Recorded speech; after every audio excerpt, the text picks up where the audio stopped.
Hello friends, कैसे हैं आप सब। बहुत बहुत स्वागत है आप सभी का हमारे YouTube channel study with smartness में। आज का ये वीडियो दोस्तों आपके जो हड्डियां होती हैं स्केलेटन, पूरी तरह से स्केलेटन पर आधारित है। ठीक है दोस्तों, तो इस वीडियो को आगे बढ़ाने से पहले आप जल्दी से इस वीडियो को शेयर कर दीजिए, लाइक कर दीजिए और हमारे चैनल को सब्सक्राइब करना बिल्कुल भी ना भूलें दोस्तों। चलिए फिर आगे बढ़ते हैं हमारे आज के वीडियो में, जहाँ पर आज का हमारा फर्स्ट क्वेश्चन है, जन्म के समय शिशुओं में कितनी हड्डियां पाई जाती हैं। ध्यान से देखिएगा क्वेश्चन दोस्तों, यहाँ पर पूछा जा रहा है कि जन्म के समय शिशुओं में कितनी हड्डियां पाई जाती हैं। तो इसका करेक्ट आंसर जो होगा वो है ऑप्शन ए 306। जी हाँ दोस्तों, अगर हम जन्म के समय की बात करें तो शिशुओं में 306 हड्डियां पाई जाती हैं, लेकिन उसके कुछ समय बाद अर्थात 5 से 6 साल की उम्र के बाद जो है वो हड्डियां 208 हो जाती हैं। ध्यान से देखिएगा दोस्तों। जी हाँ दोस्तों, 200 क्योंकि जो उम्र के समय जब भी जन्म होता है उस टाइम पे हमारे जो शरीर होता है परिपक्व नहीं होता है, तो उसमें ऐसी बहुत सी हड्डियाँ होती हैं जो आपस में जुड़कर एक इकाई के रूप में काम करने लगती हैं। ठीक है, जैसे कि ये 2 हड्डियाँ हैं तो दोनों आपस में जुड़कर धीरे धीरे जब जैसे ही शिशु बड़े होते हैं तो वो एक इकाई, एक हड्डी के रूप में काम करने लगती हैं। तो इसीलिए जन्म के समय 306 हड्डियाँ होती हैं और उसके कुछ टाइम बाद 208 हड्डियाँ हो जाती हैं, लेकिन एक परिपक्व जब शरीर हो जाता है तो वहाँ पर 206 हड्डियाँ एक स्वस्थ मनुष्य के शरीर में पाई जाती हैं। तो आई होप आपको ये तीनों डेटा अच्छे से याद हैं, 306, 208 और 206। ठीक है, चलिए आगे बढ़ते हैं हमारे नेक्स्ट क्वेश्चन में। नेक्स्ट क्वेश्चन हमारा पूछा जा रहा है कि हड्डियों का मैट्रिक्स किस चीज़ से बना होता है। हड्डियों का जो मैट्रिक्स है वो प्रोटीन से बना होता है। ठीक है, और इसमें कैल्शियम के अलावा और किस चीज़ की प्रचुरता पाई जाती है। सबसे पहले देखिए दोस्तों, जो हड्डियों का मैट्रिक्स क्या कहलाता है। जो हड्डियाँ होती हैं दोस्तों वो 2 चीज़ से मिलकर बनी होती है। एक आपका हो गया मैट्रिक्स और दूसरा होता है फाइबर। फाइबर जो होती हैं हड्डियों की कोशिकाओं को कहा जाता है। ठीक है, और मैट्रिक्स क्या होता है, जो आपका पूरा ढांचा होता है हड्डियों का, उसे ही मैट्रिक्स बोला गया है। तो यहाँ पर जो मैट्रिक्स है वो हड्डी प्रोटीन से बना होता है। ठीक है, और इस प्रोटीन में क्या कैल्शियम होता है और इसके अलावा एक और धातु पाया जाता है। तो वो तत्व है दोस्तों ऑप्शन बी, मैग्नीशियम। ठीक है, याद रखिएगा कि जो हड्डियों में है जनरली हम जानते हैं कैल्शियम होता है, इसके अलावा दोस्तों मैग्नीशियम भी इसमें पाया जाता है। ठीक है, चलिए आगे बढ़ते हैं। नेक्स्ट क्वेश्चन है हमारा, मानव की खोपड़ी में कितनी अस्थियां होती हैं। मानव की खोपड़ी की बात की जा रही है दोस्तों। अच्छा क्वेश्चन, इंपॉर्टेंट क्वेश्चन है, जरूर देखिएगा। ठीक है, तो मानव की खोपड़ी में कितनी अस्थियां पाई जाती हैं, इसका आंसर पूछा जा रहा है। तो इसमें हमारी 29 अस्थियां पाई जाती हैं मानव की खोपड़ी में।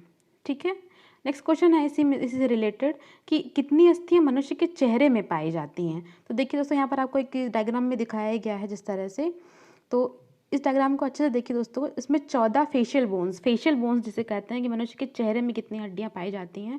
तो ये 14 प्रकार की हड्डियां होती हैं। देखिए दोस्तों, जिस तरह से प्लेटिन और ये वर्मर और इन्फीरियर नेसल हो गया, आपका नेसल हो गया, ये 4 तरह की हड्डियां तो केवल नाक में ही पाई जाती हैं। इसके अलावा देखिए जो लैक्रिमल है, लैक्रिमल आपकी अश्रु ग्रंथि जिसे बोलते हैं, है ना, तो ये हड्डी भी पाई जाती है। इसके अलावा मैक्सिकल, और इस तरह से आपके यहाँ पे 14 जो है फेशियल बोन्स काम करती हैं आपके चेहरे पर।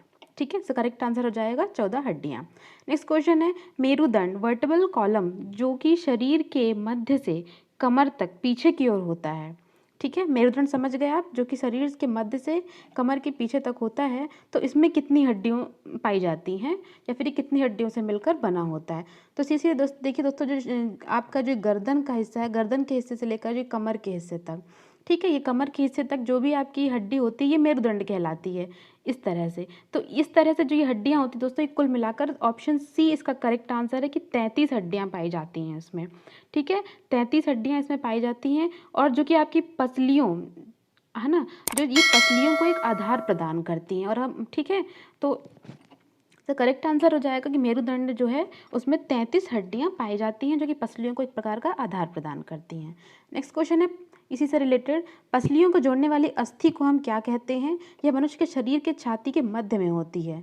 ठीक है, जैसा कि हमने ऊपर देखा, पसलियों को जोड़ने वाली हड्डी को क्या कहा जाता है। इसका नाम अच्छे से याद रखिएगा दोस्तों। जो पसलियों को जोड़ने वाली हड्डी है उसे हम उरोस्थी या फिर स्टेनम कहते हैं, स्टेनम। ठीक है, उरोस्थी का ऑप्शन बी इसका करेक्ट आंसर है। उरोस्थी या फिर इसका इंग्लिश नाम भी याद रखिएगा, स्टेनम। स्टेनम कहा जाता है पसलियों को जोड़ने वाली अस्थियों को, और ये क्या करती है, मनुष्य की छाती के मध्य में होती है। अगर यहाँ पे एक और क्वेश्चन बनता है दोस्तों पसलियों से रिलेटेड कि पसलियाँ जो है मनुष्य के शरीर में कितने जोड़ी पसलियाँ पाई जाती हैं, तो अगर जोड़ी की बात करें कितने जोड़ी, तो यहाँ पर हमारी 12 जोड़ी पसलियाँ पाई जाती हैं। अगर क्वेश्चन ये आता है कि कितनी पसलियाँ पाई जाती हैं, तो ये कितना हो जाएगा, 24 आंसर हो जाएगा। ठीक है दोस्तों, तो 12 जोड़ी पसलियाँ और 24 पसलियाँ या फिर कह लें, और उसका नाम क्या है, उरोस्थी या फिर स्टेनम। चलते हैं नेक्स्ट क्वेश्चन में। नेक्स्ट क्वेश्चन है हमारा, उम्र पर निर्भर करने वाला क्रमिक विकार जिसमें हड्डियों का द्रव्यमान कम हो जाता है। ठीक है, इसमें यहाँ पर हमें एक ऐसे रोग के बारे में पूछा जा रहा है जिसमें हड्डियाँ गलने लगती हैं, या फिर जिसे कहते हैं हम हड्डियों का द्रव्यमान कम हो जाना। तो ये कौन सा रोग होता है दोस्तों, तो ये होता है ऑस्टियोपोरोसिस, अस्थि शिथिलता। ध्यान से देखिएगा, ऑस्टियोपोरोसिस, क्योंकि ये जो चारों ही हैं रोग वो हड्डियों से ही संबंधित है आपके। गठिया हो गया, आर्थराइटिस हो गया, ये गाउट हो गया, ये चारों ही चीज़ें आपके हड्डियों से ही संबंधित है। लेकिन ऐसा रोग जिसमें हड्डियों का द्रव्यमान कम हो जाता है वो रोग कहलाता है ऑस्टियोपोरोसिस। ठीक है, अस्थि शिथिलता। तो दोस्तों अगर आपको हमारा वीडियो पसंद आ रहा है तो प्लीज़ जल्दी से लाइक कर दीजिए, और चैनल को लाइक सब्सक्राइब करना बिल्कुल भी ना भूलिए। चलते हैं नेक्स्ट क्वेश्चन में। हमारा यहाँ पर दिया गया है कि कॉलर की हड्डी को किस नाम से जाना जाता है। कॉलर की हड्डी को किस नाम से जाना जाता है दोस्तों, तो इसका जो करेक्ट आंसर है वो है आपका क्लेविकल। क्लेविकल हड्डी जो होती है उसे हम कॉलर की हड्डी कहते हैं। ठीक है, तो यहाँ पर देखिए डायग्राम में भी दिखाया गया है किस तरीके से ये जो कॉलर की हड्डी है इसे रेड कलर से इंडिकेट किया गया है, ये कॉलर की हड्डी है। इसका नाम ध्यान रखिए, इसका नाम है क्लेविकल। ऑप्शन डी इसका करेक्ट आंसर है, क्लेविकल। यहाँ पर हमारा क्वेश्चन है कि अस्थियों में कौन सा लवण सर्वाधिक मात्रा में पाया जाता है। सर करेक्ट आंसर हो जाएगा दोस्तों कि कैल्शियम फॉस्फेट। कैल्शियम फॉस्फेट एक तरह का लवण है जो अस्थियों में सर्वाधिक मात्रा में पाया जाता है। चलते हैं नेक्स्ट क्वेश्चन में दोस्तों। नेक्स्ट क्वेश्चन है हमारा, हड्डियों में उपस्थित जोड़ों के अध्ययन को क्या कहते हैं। हड्डियों में उपस्थित जोड़ों के अध्ययन को क्या कहा जाता है। ध्यान से देखिए, क्वेश्चन बहुत अच्छा है दोस्तों, थोड़ा सा कंफ्यूजन करने वाला है। यहाँ पर देखिए सार्कोलॉजी, मायोलॉजी, आर्थोलॉजी और ऑस्टियोलॉजी। सर करेक्ट आंसर जो होगा, हड्डियों में उपस्थित जोड़ों के अध्ययन को क्या कहते हैं, तो इसे कहते हैं हम दोस्तों, इसका करेक्ट आंसर है ऑर्थोलॉजी। ठीक है, क्या है इसका करेक्ट आंसर, ऑर्थोलॉजी। इसमें देखिए एक और ऑप्शन दिया गया है ऑस्टियोलॉजी। ऑर्थोलॉजी क्या हो गया, हड्डियों के उपस्थित जोड़ों के अध्ययन को ऑर्थोलॉजी, लेकिन ऑस्टियोलॉजी अगर पूछा जाए तो ये हड्डियों के अध्ययन को ऑस्टियोलॉजी कहा जाता है। तो क्वेश्चन ध्यान से देखिएगा, हड्डियों का अध्ययन के बारे में पूछा जाए तो इसका आंसर होगा ऑस्टियोलॉजी, लेकिन हड्डियों में उपस्थित जोड़ों के अध्ययन की बात किया जाए तो ये होगा ऑर्थोलॉजी। ठीक है, चलते हैं नेक्स्ट क्वेश्चन में। निम्न में से कशेरुक दंड से क्या तात्पर्य है, सॉरी कशेरुक दंड का क्या कार्य है। तो इसका आंसर करेक्ट हुआ है दोस्तों ऑप्शन डी की ये सभी। कौन कौन से कार्य हैं, ये गर्दन तथा धड़ को आधार प्रदान करता है, जो हमारा कशेरुक दंड की अभी हमने बात की थी, तो ये आधार प्रदान करता है। इसके अलावा ये मनुष्य को खड़े होकर चलने, खड़े होने आदि में मदद भी करता है, और यह मेरुरज्जु को सुरक्षित करने का भी काम करता है। इसका आंसर क्या हो जाएगा, ऑप्शन डी उपरोक्त सभी। नेक्स्ट क्वेश्चन में चलते हैं, कान में कितनी हड्डियां होती हैं। तो कान में कितनी हड्डियां होती हैं दोस्तों, तो इसमें करेक्ट आंसर देखिए हो जाएगा ऑप्शन सी, 6 हड्डियां होती हैं कान में। कौन कौन सी देखिए जरा इस डायग्राम में, मेलस, इनकस और स्टेप्स। ठीक है, तो दोनों कान में दोनों तरह अगर हम काउंट करते हैं तो इस तरह से 6 हड्डियां होती हैं आपके ईयर में, मेलस, इनकस और स्टेप्स। ठीक है, स्टेप्स आप बताइए दोस्तों कमेंट करके कि स्टेप्स के बारे में कौन सी इंपॉर्टेंट चीज़ है जो अक्सर एग्जाम में पूछी जाती है। स्टेप्स कौन सी हड्डी है ये हमें जरूर बताइए कमेंट करके। स्टेप्स या फिर हिंदी में से स्टेपीज भी कहते हैं, तो कमेंट करके हमें इसका जरूर बताइएगा कि इस बारे में कौन से तथ्य सबसे फेमस है। नेक्स्ट है, निम्नलिखित में से कौन सी मानव शरीर की सबसे लंबी हड्डी है। मानव शरीर की सबसे लंबी हड्डी कौन सी दोस्तों, अच्छे से पता होगा, ये जांघ की हड्डी जिसे हम फीमर कहते हैं। फीमर हड्डी जो है इसका मानव शरीर की सबसे लंबी हड्डी का मानी जाती है। नेक्स्ट क्वेश्चन है हमारा, रकाब या फिर स्टेप्स, जिसे हमने ऊपर भी देखा था, अभी कान की हड्डी है, तो हड्डी मानव शरीर में कहाँ पाई जाती है दोस्तों, तो कहाँ पाई जाती है आपके कान में। तो इसका जो स्टेप्स का हिंदी नाम है दोस्तों, यहाँ पे इंपॉर्टेंट चीज़ है कि हिंदी नाम आप याद रखिएगा, स्टेप्स का हिंदी नाम है रकाब। ठीक है, तो रकाब कहाँ पाई जाती है आपके कान में। नेक्स्ट क्वेश्चन है, सपाट अस्थियाँ कहाँ पाई जाती हैं। सपाट या फ्लैट कहते हैं जैसे, तो फ्लैट अस्थियाँ कहाँ पाई जाती हैं, ये आपकी खोपड़ी में पाई जाती हैं, जो आपका स्कल बनता है, स्केलेटन बनता है, इस तरह से तो जो ये आपका जो ऊपरी आवरण प्रदान करने का काम करती हैं, ये होती हैं आपकी सपाट अस्थियाँ या फिर फ्लैट अस्थियाँ। बाकी की जो जितने शरीर में हड्डियाँ होती हैं दोस्तों, वो गोलादि के आकार में होती हैं। तो ये सपाट अस्थियाँ होती हैं आपकी खोपड़ी में। नेक्स्ट क्वेश्चन है, मानव शरीर में निम्नलिखित में से किस अंग में उपास्थि होती है? किस अंग में उपास्थि होती है? तो यहाँ पर इसका करेक्ट आंसर हो जाएगा कि उपास्थि जो होती है वो नाक में होती है। उपास्थि एक्चुअली होता क्या है दोस्तों, ये एक संयोजी ऊतक कहता है। ठीक है, उपास्थि जो है संयोजी ऊतक है, तो ये नाक में पाया जाता है। इसके अलावा ये कान में भी पाया जाता है। तो याद रखिएगा, नाक, कान और इसके अलावा जो हड्डियों के जोड़ होते हैं, जॉइंट्स होते हैं, है ना, तो वहाँ पर भी उपास्थियाँ पाई जाती हैं। तो ये तीनों चीज़ें याद रखिएगा, नाक, कान और हड्डियों के जोड़ में उपास्थि पाई जाती है। नेक्स्ट क्वेश्चन हमारा, ऑस्टियोसाइट्स पाए जाते हैं। ऑस्टियोसाइट्स क्या होते हैं? तो ये कहाँ और कहाँ पाए जाते हैं दोस्तों? तो ऑस्टियोसाइट्स जो होते हैं वो हड्डी की कोशिका, जो हमने ऊपर बात की थी, हड्डी की कोशिका जो होती है उसे हम कहते हैं ऑस्टियोसाइट्स, या फिर इसका एक और नाम आता है ऑस्टियोब्लास्ट। तो ये कहाँ पाए जाते हैं? आपके अस्थियों में या हड्डियों में पाए जाते हैं, ऑस्टियोसाइट्स या फिर ऑस्टियोब्लास्ट।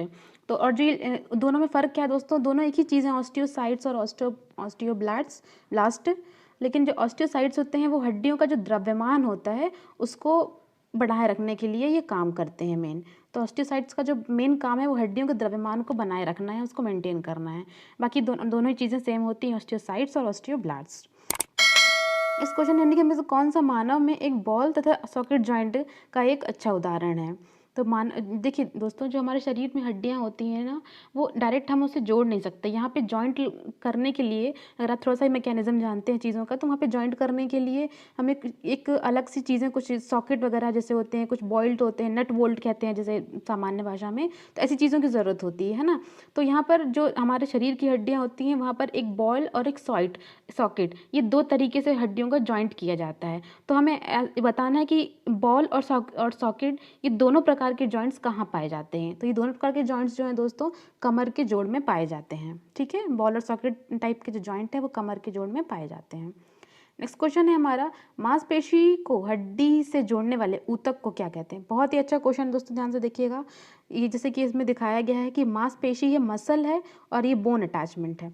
तो हड्डी और मसल, मांसपेशी, इन दोनों को जोड़ने का काम है ये टेंडन करता है। कौन करता है ये दोस्तों? टेंडन करता है। ये एक टेंडन होता है जिसके द्वारा मांसपेशियों को और हड्डियों को जोड़ा जाता है। तो करेक्ट आंसर क्या हो जाएगा? ऑप्शन सी इसका करेक्ट आंसर हो जाएगा। इस क्वेश्चन हम चलते हैं, अक्षीय कंकाल में कितनी हड्डियां होती हैं? अक्षीय कंकाल में कितनी हड्डियां होती हैं? इसका करेक्ट आंसर है दोस्तों 80 हड्डियां होती हैं अक्षीय कंकाल में। देखिए, अक्षीय कंकाल एक्चुअली होता क्या है, यहाँ पर दो तरह के कंकाल जो दिखाए गए हैं, एक एक्सियल स्केलेटल, एक्सियल जिसे हम अक्षीय कह रहे हैं, और पेंडिकुलर।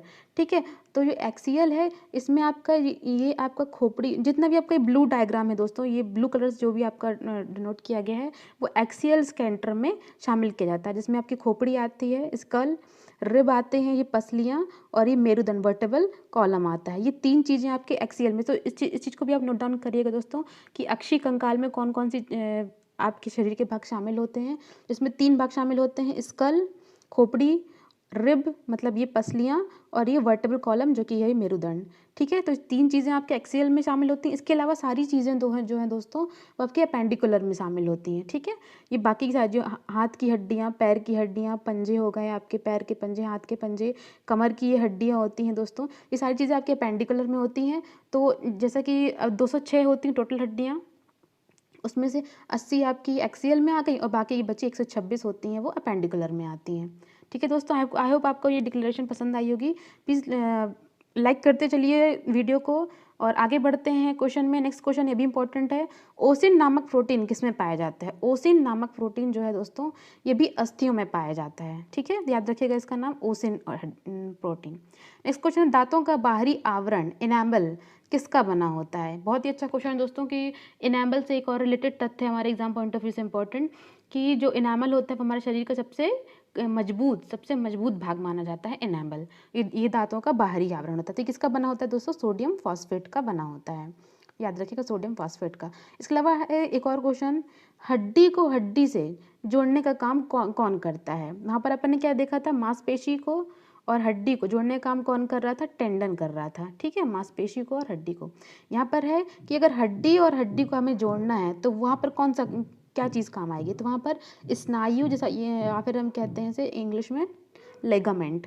लिगामेंट जो है वो हड्डी को हड्डी से जोड़ने का काम करता है। नेक्स्ट क्वेश्चन है इस वीडियो का, शल्य चिकित्सा में ऑर्थोप्लास्टी क्या कहलाती है? शल्य चिकित्सा में जो ऑर्थोप्लास्टी है ये क्या कहलाती है दोस्तों? ये कहलाती है कूल्हे के जोड़ का प्रतिस्थापन, हिप जॉइंट रिप्लेसमेंट।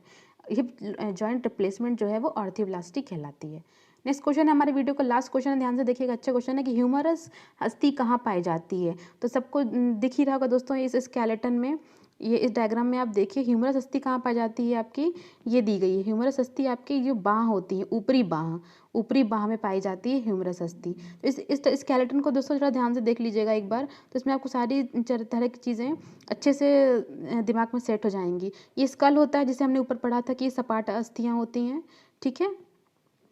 बॉल और सॉकेट जॉइंट देखिए दोस्तों, यहाँ पर ये जो आपके कंधा होता है यहाँ पे भी आपका बॉल और सॉकेट जॉइंट पाया जाता है। ये आपकी पसलियाँ हैं जिसमें हमने 12 पसलियाँ की बात की थी। ये आपका बीच में क्या है, स्टेनम। स्टेनम देखिए, ये बात आप स्टेनम ऊपर देखा था अपन ने, ठीक है। इसके अलावा जो नीचे है ये फीमर, जिसके बारे में हमने देखा था कि सबसे लंबी हड्डी पाई जाती है फीमर। इसके अलावा देखिए दोस्तों यहाँ पर 2 नाम और आ रहे हैं आपका, टेबिया और फिबुला। इससे भी क्वेश्चन बनता है कि टीबिया और फिबुला किससे संबंधित है, तो ये पैर की हड्डियों से संबंधित है। इसके अलावा ये हिंज जॉइंट भी है, हिंज जॉइंट का भी नाम आता है एग्जाम में कि हिंज जॉइंट कहाँ पे यूज़ होता है, तो ये नीज़ आपके घुटनों में यूज़ होता है हिंज जॉइंट, ठीक है। देखिए काफ़ी सारी चीज़ें यहाँ पे क्लियर हो चुकी है, चारों ही नाम यहाँ पे इंपॉर्टेंट है, फीमर, फिबुला, टीबिया और हिंज जॉइंट, ठीक है दोस्तों। तो दोस्तों कैसा लगा आपको हमारा वीडियो आज का, प्लीज़ हमें कमेंट में ज़रूर बताएं। इससे रिलेटेड कोई भी आपकी अगर क्वेरी है दोस्तों तो वो भी हमें कमेंट में पूछें, आपके जो भी डाउट्स हैं। और चैनल से जुड़े रहिए दोस्तों प्लीज़, और अपने चैनल में जुड़े रहिए, इसे शेयर करिए, सब्सक्राइब करिए, और मिलेंगे फिर अगले दोस्तों में, अगले वीडियो में। तब तक के लिए धन्यवाद दोस्तों।